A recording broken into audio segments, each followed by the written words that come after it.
Which means today isn't so much about what just a wave is, it's about something much more important, which is how you're going to surf it. Because the surfer doesn't know which wave's going to come and when they're going to come, but they know how to surf it, so when the wave comes, they're ready for it. So this isn't about sinking or swimming. This is about surfing. This is about how we actually hold the future and become part of it, so that no matter what shows up, we're going to be there. But just to give you a bit of a sense of this, rather than just being my story, I'm going to give you a video right now to give you an idea of this, of somebody who is from Australia, in fact, from Melbourne, who had a question about 6 months ago, which was a $50,000 question. And what he did was, having been with his team, which were from around the world, to start up this social enterprise which was making a difference in the world, he decided to put a little video together with this $50,000 question.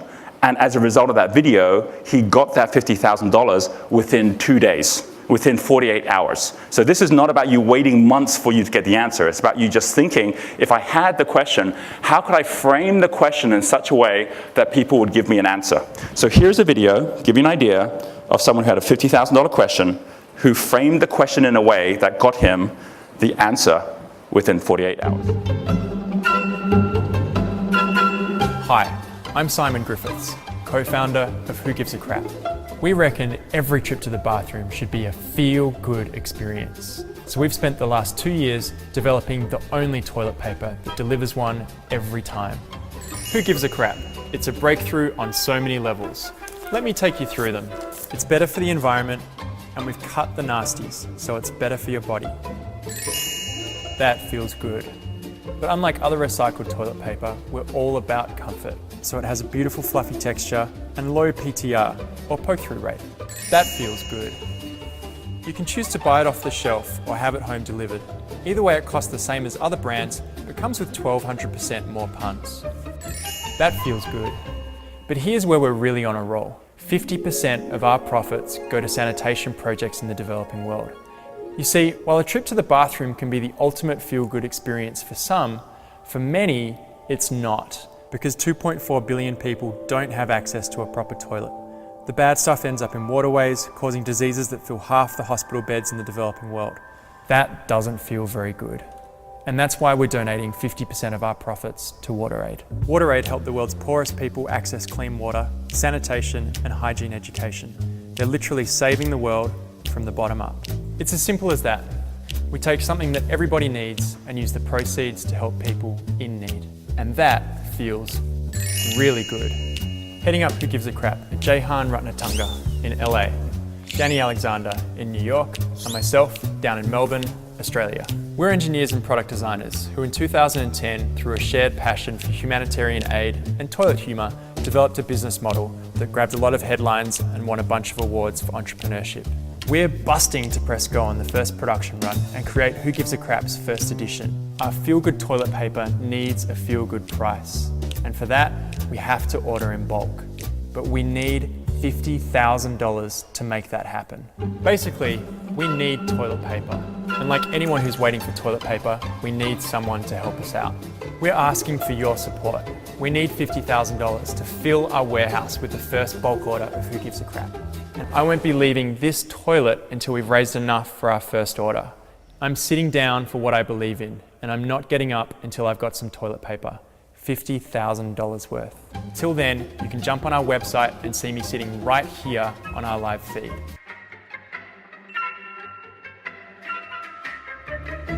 So please, bit of help.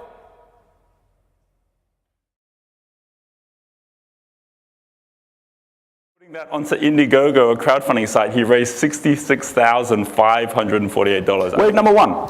This is something which is impacting all of us at the most incredible rate, which we kind of feel, but we're now going to see. 5 billion pockets. 5 billion pockets is the fact that the internet, which is only 20 years old, has now got already several billion people who are on it. There's over 3 billion today. It's now moving to 5 billion. Within the next year or two, it's going to be up to 6 billion by the time we get to the 2020 mark. We're going to have the majority of the world's population online, and they're not even going to be online in PCs. Or laptops. They're all going to be online through mobile devices. This here is an article from just like a week or two ago. China overtakes US to become the biggest smartphone market. So when we started Fast Forward, which was several years ago, and we were talking about the future trends, it was right back there, 2011, which is the beginning of the graph. Very few people in China had any kind of smartphones. In fact, at that point, even the iPhone was only like 1 or 2 years old. There was no Samsung out there at all. And as you can see, there was about 50 to 60 million in the US who actually had a smartphone of some sort. Most of them were BlackBerries. But what's happened since then is this huge growth in the entire smartphone market. iPads or tablets didn't even exist in those days. That was only several years ago. And now you can see just how fast China has grown. But if you think that's a lot, the fact that China has now overtaken at 248 million the number of devices that are online compared to America, and hitting pretty much the entire population of America. This here's an article about how while there's like just over 200 million today, there will be over 500 million in China alone by the end of this year. That's how fast we're seeing this grow right now. That's like 1 million new people every single day showing up on the internet for the very first time.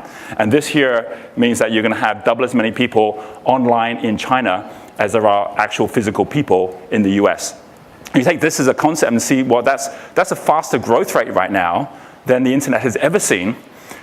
What this really means is that because most people already are accessing through mobile devices, even the likes of Facebook and others have had huge redesigns because they realize there's many more people now using mobile to use the internet than they're using any kind of like laptop or PC. So this is a really important key point. What kind of $1 million question or $1,000 question could you ask about what you could or should be doing on mobile, which you're not even doing at all today? And as you go through this, think about this, that if you take all of North America, there are only 17% of the entire internet users that are in America nowadays. So while we hear a lot of things about America, it's a tiny percentage. The number of people who actually even physically speak or read English online now is less than 1/3 of the entire internet. We now do far more business on Wealth Dynamics in other languages than we do in English. Australia is not even on this map. Right? But if you actually look at Australia being part of Asia, as far as Asia-Pacific region, Asia will be over 50% within the next couple of years. So you're right on the doorstep of the fastest growing part of the internet right now. By the way, you don't need to be a technician anymore in order to be able to make use of this. Here is a series of different apps that are available where you just put in a couple of keystrokes and you have a mobile app right then and there. It's as simple as that nowadays. Now these are all only 6 to 9 months old, but you can go to something like Shouten, you can go to something like Business Apps, you can go to something like Apper, APPR, you can even go to something like Tap Edition, which will actually allow you to take your blog and turn it into a magazine with subscription online for like $1.99 on the Apple newsstand. So what's really important here that I want to share is that many of you have been on some kind of seminar in the last year where you've learned about, internet marketing strategies, social media strategies, Facebook, video, anything like that. And what I want to share is my strategy when it comes to any of those things, which is there's a huge difference between disposable knowledge. I say all of those things are disposable knowledge. If you're learning a how-to on something, which isn't even going to be relevant in 5 years' time, like, for example, if you're learning how to put an app together, and then within a year, you can just go and get an app by pressing some buttons, all that time and effort you put into learning how to develop one yourself is wasted time. So disposable knowledge is where you can just throw it away. And what I see is lots of entrepreneurs and people getting going where 90% of your knowledge that you're growing is disposable, which means you're wasting your time. It's going to be, 5 years' time will be irrelevant anyway, so why even bother? So, well, how do you know if something is disposable? Easy.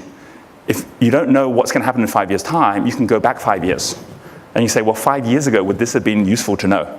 You know, me learning about a landing page for a website, is that going to be useful if it means that I'm going to have to figure out what's the easiest way for someone to put their credit card details in, when in fact the whole thing is useless, when you can actually straight away put up a store on Amazon or put up a product in Apple, and they don't have to put the credit card details in because the credit card details are already in, right? I mean, like, so as a result, all of that just disappears. Or email lists. You know, how useful is that when suddenly everyone has shifted on into trust networks? So when you say, okay, well, disposable knowledge is about saying, 5 years ago, would this have been useful? The answer is no. Then don't worry about it. Employ someone for it. Partner with someone who's already an expert at it. Work with someone in a way which means that you're not using all of your precious time on that, so your time can be focusing at sustainable knowledge. Because we're living now in a world of sustainability where sustainable knowledge is about you being able to say whatever I'm learning will be relevant in 20 years' time. So whether it's the way you go about sourcing the right experts in the first place, the way you go about connecting with the right mentors, or the way you go about communicating effectively, that the more that the world evolves and changes, the more you'll hear. Disposable knowledge is you knowing enough about a wave that is valuable for the time the wave is there, but the minute the wave's gone, you're on the beach or you're on the rocks. Whereas sustainable knowledge is not worrying so much about the wave, and instead learning how to surf, so you can use that board again and again, and use those skills again and again with every wave for the next wave coming. Does that make sense to everyone? Okay, super important. So I'll go through some of these things quickly, but don't worry, because we're going to give you links to all of it. So we'll send you, after the tour is over, links to all these slides, and we'll give you all the slides, so you're going to have all of that for you to be able to access later. Does that sound good? Okay, awesome. All right, so this here leads me to an action right now. This is an action. This is an example of sustainable knowledge when you're actually building up a database of people that you can actually work with, because you've got a base of trust, which is always sustainable. We use Twitter, we use Facebook, not so much for marketing, but more for building community. The next thing, which is that we are seeing the likes of Facebook. This was, as you can see, March the 7th, just last week, Facebook redesigning everything based on the fact that mobile has become so big. And there's a really interesting thing that happens here when we start to follow the trend of where we're going with technology. Do you think that Facebook, by thinking we need to get ourselves smarter with online on mobile, have made their front page more complicated or simpler? Yeah, this is it. That's what your newsfeed is going to be looking like very soon. It's going to look like that. There's a couple of icons down the side. Gone are all the kind of posts down the right-hand side and left-hand side. Gone are all the links to everything. This is what you're going to be seeing, much bigger images, goodbye clutter, hello bright, beautiful stories, where they're really taking anyone who's actually writing a story or creating an image as the main focus in the feeds that you're getting. And this is a really good lesson for us as well in terms of how we are summarizing our business of who we are and how we're showing up for the world. And so think about it in that form. What is it that you're looking to do that could be so much clearer when you take out the clutter? Success is not what you say yes to. It's what you say no to. And I'll guarantee that for most of us in this room, you can take 80% of the things that you are doing and you could clear them out of your life, and it would not make your current effectiveness suffer. In fact, it would make you double as effective. That is by what we actually say no to that we get to success. And today I'm going to show you that there's a map behind all of this that allows that to happen. That here, this question, where are you and where are you going, becomes the most important question when we're given a map where we can go anywhere. Point where within 1 meter we can find anything on the planet anywhere, and there are more people today lost than ever. What is happening? So there's a paradox taking place where physically we're like, wow, look at that. We actually have got these different ways to actually look at the world and ourselves to find our exact position. But when it comes to something more from physical to metaphysical, which is, well, where are we? Who are we? Then for many of us, we don't realize the same tools already exist. The same tools exist. We just never were taught them. So Pythagoras, he had a quote, one of my favorite quotes, which is, establish the triangle and the problem is 2/3 solved. Like. I'm going to share it with you on the board. You're going to be able to see what your personal GPS is, so you can start finding, using things like the wealth spectrum, using things like the wealth dynamics profiling, that where you are is actually different to where the people around you are. And so as a result, you've got different books you should be reading, different mentors you should be having, or even different steps you need to take in your business right now.